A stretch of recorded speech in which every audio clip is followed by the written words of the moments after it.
नमस्ते दोस्तों, आप देख रहे हैं रोहित टून, जहां हर दिन मिलेगी आपको एक नई मजेदार और सीख से भरी कहानी।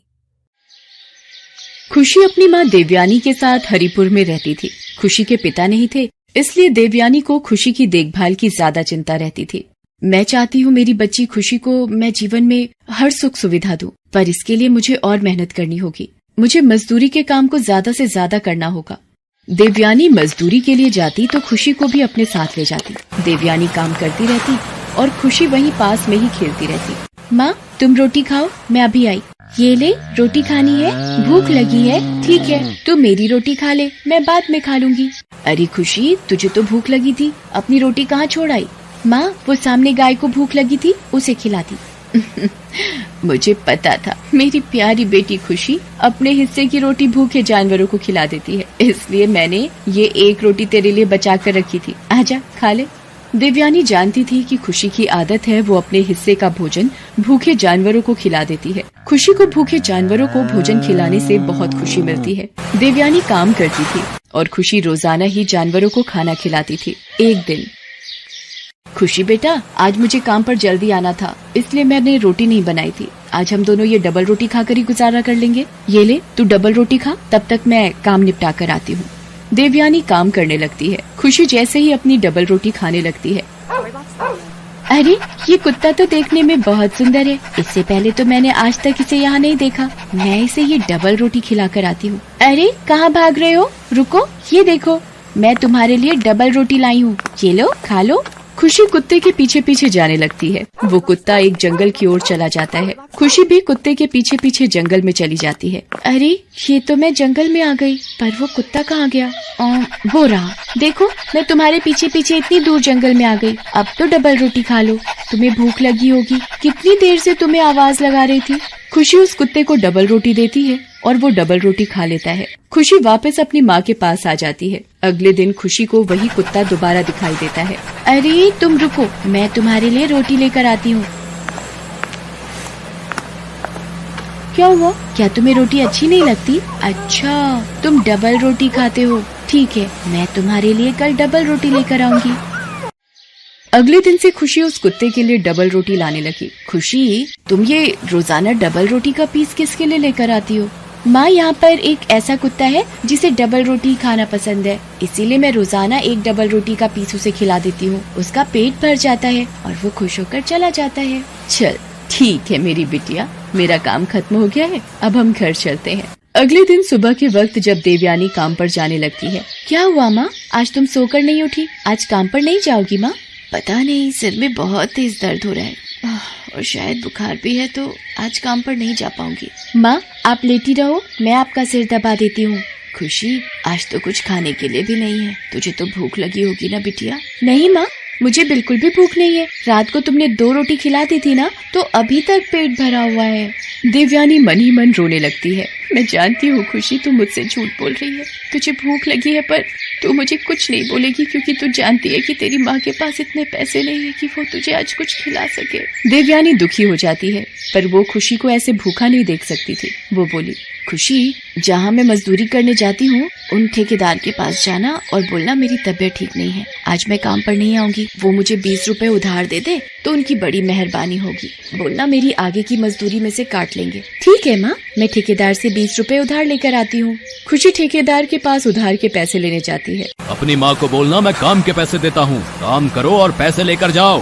यहाँ कोई दान पात्र नहीं खोल रखा है मैंने कि जो मजदूर तबीयत खराब का बहाना करके मेरे पास आए मैं उसे पैसे बांटता फिरूं। बोल देना अपनी माँ से कि ठेकेदार ऐसे उधार के पैसे नहीं देता, चल भाग अब यहाँ से। खुशी उदास मन से घर की ओर वापस आने लगती है। तभी वो कुत्ता उसके पीछे पीछे चलने लगता है। आज तुम मेरे पीछे मत आओ, आज मेरे पास तुम्हें खिलाने के लिए डबल रोटी नहीं है, तुम वापस चले जाओ। खुशी घर वापस आ जाती है और अपनी माँ से सारी बात कहती है। अब मैं क्या करूँ? मेरी बच्ची, तूने कल से कुछ नहीं खाया, तुझे भूख लगी होगी, मैं तुझे क्या खिलाऊं मेरी बच्ची? माँ, तुम रोना बंद करो, तुम्हें रोता देखकर मुझे भी रोना आ जाएगा। अरे, तुम मेरे पीछे पीछे यहाँ तक आ गए। अरे, ये कुत्ता घर के भीतर आ गया है। माँ, ये वही कुत्ता है जिसको मैं रोजाना डबल रोटी खिलाती हूँ। आज मैंने इसे डबल रोटी नहीं खिलाई, शायद इसीलिए ये मेरा पीछा करते हुए घर तक आ गया। कृपया करके आप चले जाओ, मेरे पास डबल रोटी नहीं है। मैं जानता हूँ खुशी, पर मैं आज तुम्हारे पास डबल रोटी खाने को नहीं आया, बल्कि तुम्हें कुछ देने आया हूँ। देखते ही देखते वो कुत्ता एक देव का रूप ले लेता है। खुशी और देवयानी घबरा जाते हैं। अरे आप कौन है? घबराओ नहीं, मैं स्वर्ग लोक का देवता हूँ। जो लोग भूखे जानवरों को खाना देते हैं, मैं उनकी सहायता करता हूँ। तुम बहुत दयालु हो खुशी, मैं तुम्हारी परीक्षा ले रहा था। तुम इतने दिनों से मुझे डबल रोटी खिला रही थी। मुझे भूखा देखकर तुम मेरे पीछे पीछे जंगल तक आ गई, ताकि मैं अपना पेट भर सकूं। तुम्हें इस नेक कार्य का फल अवश्य प्राप्त होगा। आज मैं तुम्हें एक ऐसी चीज दूंगा जो तुम्हारे जीवन में नई उमंग ले आएगी। देखते ही देखते देव जैसे ही हवा में अपना हाथ घुमाता है, एक बड़ी मशीन वहाँ आ जाती है। ये जादुई डबल रोटी मशीन है। जब भी तुम इसे घुमाओगी, इसमें से डबल रोटी बनकर बाहर आती रहेगी। जादुई डबल रोटी मशीन तुम्हारे नेक कार्यों के लिए उपहार है। ये मेरी तरफ से आशीर्वाद समझना। ये मशीन तुम्हारे बहुत काम आएगी। हमेशा खुश रहना और इसी तरह दूसरों की मदद करती रहना। जादुई डबल रोटी मशीन के आने से देवयानी और खुशी की जिंदगी में नई रोशनी आ गई थी। देवयानी और खुशी जादुई डबल रोटी मशीन को घुमाती और ढेर सारी डबल रोटी बनकर बाहर आ जाती। अब कोई भी जरूरतमंद, गरीब और बेसहारा व्यक्ति या फिर कोई भूखा जानवर देवयानी और खुशी के दरवाजे से भूखा नहीं लौटता था। वो कहते हैं ना, जो दूसरों की मदद करता है, भगवान स्वयं उसकी मदद को आते हैं।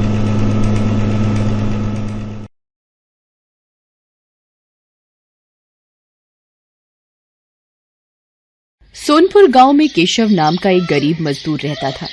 मजदूरी का काम मिल जाए तो परिवार का पेट भर जाए, नहीं तो परिवार रूखी सूखी खाकर ही सो जाता था। एक दिन, सुनो जी, तुम एक काम क्यों नहीं करते? इस गांव में तो कोई काम मिलने से रहा। तुम वो पहाड़ी के पार वाले गांव में भी तो जाकर कोई काम ढूंढ सकते हो, शायद कोई काम मिल जाए। पर कमला, उस पहाड़ी का रास्ता बहुत खराब है। ज्यादातर सुनसान ही रहती है पहाड़ी। पर कुछ तो करना पड़ेगा जी। बच्चों को कब तक रूखा सूखा खिलाते रहेंगे? कोशिश तो करनी ही पड़ेगी ना जी। ठीक है कमला, मैं कल सुबह ही दूसरे गांव के लिए निकल जाऊंगा, ठीक है, ताकि समय से वापस आ सकूं। कमला अगले दिन केशव को कुछ भुने चने और गुड़ बांध कर देती है। सुनो, ये कुछ भुने चने और गुड़ लेते जाओ, रास्ते में भूख लगेगी तो खा लेना। केशव मजदूरी करने के लिए दूसरे गांव निकल पड़ता है। वो उस पहाड़ी के रास्ते चलता जाता है। आधे रास्ते चलने पर केशव थक जाता है। वो सोचने लगता है, थोड़ी देर यहीं इस पेड़ के नीचे आराम कर लेता हूँ, फिर आगे बढ़ूंगा। अरे कमला ने ये भुने हुए चने और गुड़ दिया था, थोड़े खाकर भूख मिटा लेता हूँ। केशव जैसे ही चने और गुड़ खाने लगता है, एक चींटी उसके पास आती है। भैया, क्या थोड़े से गुड़ और चने मुझे दे सकते हो? मैं और मेरी बहनें भूखी हैं। हमने बहुत दिनों से कुछ नहीं खाया है। तुम्हारी बड़ी मेहरबानी होगी। हाँ, ये लो, तुम इन गुड़ और चनों से अपना और अपनी बहनों का पेट भर लो। चींटी खुशी खुशी वो गुड़ और चने अपनी बहनों को खिलाती है। जैसे ही चींटियां गुड़ और चने खाती हैं, देखते ही देखते वो सब सुंदर परियां बन जाती हैं। केशव ये सब देखकर हैरान रह जाता है। शुक्रिया रागीर, आज तुम्हारी वजह से हम श्राप से मुक्त हो गई। हम परीलोक से धरती पर घूमने निकली थी। इस पेड़ के नीचे एक महात्मा भोजन कर रहे थे। हमने भूल से उनके भोजन में कंकड़ फेंक दिए, जिससे उन्होंने हमें चींटी बना दिया और श्राप दिया कि जब तक कोई राहगीर हमें भोजन नहीं देगा, हम अपने असली रूप में नहीं आ पाएंगी। पर तुम इस पहाड़ी पर कैसे? यहाँ तो कोई नहीं आता जाता। केशव परियों को सारी आपबीती सुनाता है, जिसे सुनकर परियां भी बहुत दुखी होती हैं।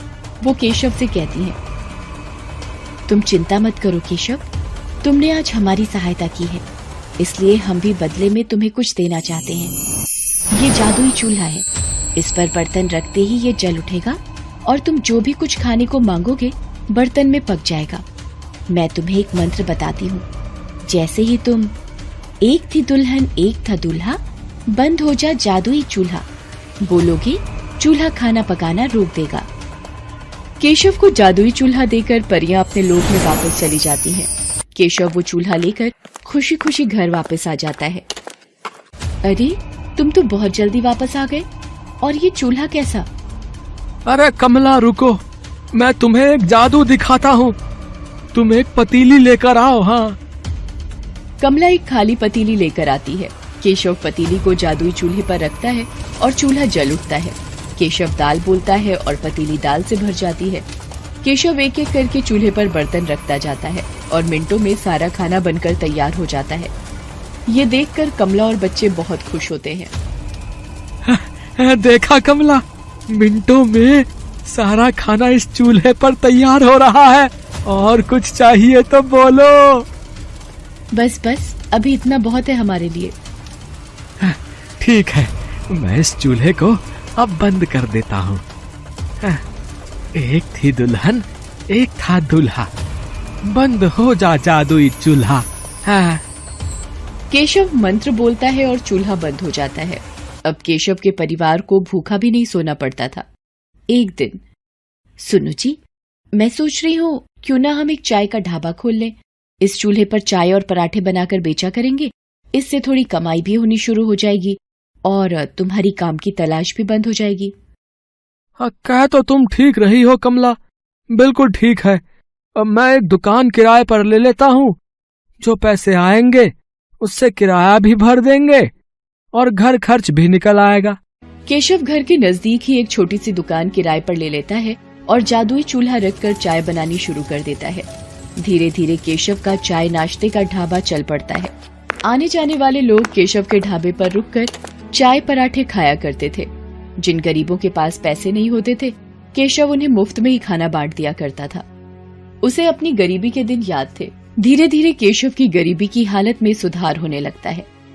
एक दिन, अरे भाई केशव, कैसे हो? अरे मोहन, अरे तुम शहर से कब आए भैया? हैं? गांव का तो रास्ता ही भूल गए लगता है। बस काम से फुर्सत ही नहीं मिलती। वो तुम्हारी भाभी को यहाँ गांव में कुछ काम था ना, तो 2-1 दिन के लिए आए हैं। मैंने सुना है तेरे तो वारे न्यारे ही हो गए हैं। तूने ढाबा खोल लिया यार, जिसकी चर्चा पूरे गांव में हो रही है। हाँ मित्र, बस सब भगवान की कृपा है। बात कुछ और ही है। ये ऐसे नहीं मानेगा, मुझे सच का पता लगाना ही होगा। अगले दिन केशव ढाबे पर जाता है। मोहन भी उसके पीछे पीछे जाता है। अरे मोहन, अरे इतनी सुबह सुबह। मैंने सोचा कल वापस शहर जा रहा हूँ, तो आज तुम्हारे ढाबे पर ही चाय नाश्ता कर लूं, है कि नहीं? पता नहीं शहर से फिर कब आना हो। हाँ मोहन, बिल्कुल बिल्कुल भाई, ये भी कोई कहने की बात है। अरे तुम बैठो, मैं तुम्हारे लिए चाय और पराठा लेकर आता हूँ ना। केशव ढाबे की रसोई में चला जाता है। मोहन केशव को छुपकर देखने लगता है। ये क्या जादू है? केशव ने इस चूल्हे पर पतीली रखी और खाली पतीली चाय से भर गई। अरे अब ये तवा रख रहा है। ये क्या, पराठा भी बन गया? ये तो कोई जादुई चूल्हा है। अच्छा, तो ये बात है। तभी कहूं, ये रूखी सूखी खाने वाले ने ढाबा कैसे खोल लिया? ये चूल्हा वैसे मेरे पास होना चाहिए, मैं इसे चुरा लेता हूँ। हाँ। शाम को जब केशव घर लौट जाता है, मोहन रात के वक्त चूल्हा चुरा कर पत्नी के साथ शहर भाग जाता है। केशव जब ढाबे पर आता है, चूल्हा गायब होता है। अरे कमला, कमला, अरे हमारा जादुई चूल्हा चोरी हो गया है। अब हम क्या करेंगे? कैसे पैसे कमाएंगे? सुनो जी, जो हो गया सो हो गया। इस बहाने हमें मार्गदर्शन तो मिला। अब आप एक नया चूल्हा लेकर इस ढाबे को आगे बढ़ाओ। देखना, आपकी मेहनत रंग लाएगी। केशव एक मेहनती व्यक्ति था, इसलिए उसने फिर से एक नई शुरुआत की। उधर जब मोहन अपनी पत्नी के साथ शहर में अपने घर पहुंचा। जाओ शीला, एक खाली पतीली ले आओ। अभी तुम्हें इस चूल्हे का जादू दिखाता हूँ। जादुई चूल्हे, मुझे पुलाव चाहिए, पुलाव। चूल्हे पर बर्तन रखकर मोहन ने जैसे ही पुलाव बोला, चूल्हा जलने लगा और पुलाव बनता चला गया। मोहन चूल्हे को फूंक मार मार कर बंद करता रहा, पर वो बंद ही नहीं हो रहा था। अरे ये चावल बनने तो बंद ही नहीं हो रहे। अरे ऐसे तो पूरा कमरा भर जाएगा। हम दोनों चावल के ढेर में दबकर मर जाएंगे। शीला क्या करूं, कुछ समझ नहीं आ रहा है। अब तो एक ही रास्ता है, इस चूल्हे को तोड़ दो। हाँ, ये ठीक रहेगा। मैं इस घटिया चूल्हे को तोड़ देता हूँ। मोहन गुस्से में चूल्हे को पटक कर तोड़ देता है। चूल्हे के 2 टुकड़े हो जाते हैं और जादू खत्म हो जाता है। चूल्हे की जगह मिट्टी का ढेर पड़ा रह जाता है। केशव को जादुई चूल्हे की मदद से काम मिल जाता है और वो मेहनत से पैसे कमाने लगता है, जबकि मोहन के हाथ में आकर जादुई चूल्हा मिट्टी हो जाता है। किस्मत भी उनका ही साथ देती है जो ईमानदार और नेक दिल होते हैं। चोर और मक्कार व्यक्तियों के हाथ सदा ही खाली रह जाते हैं। हेलो दोस्तों, कैसे हैं आप सब?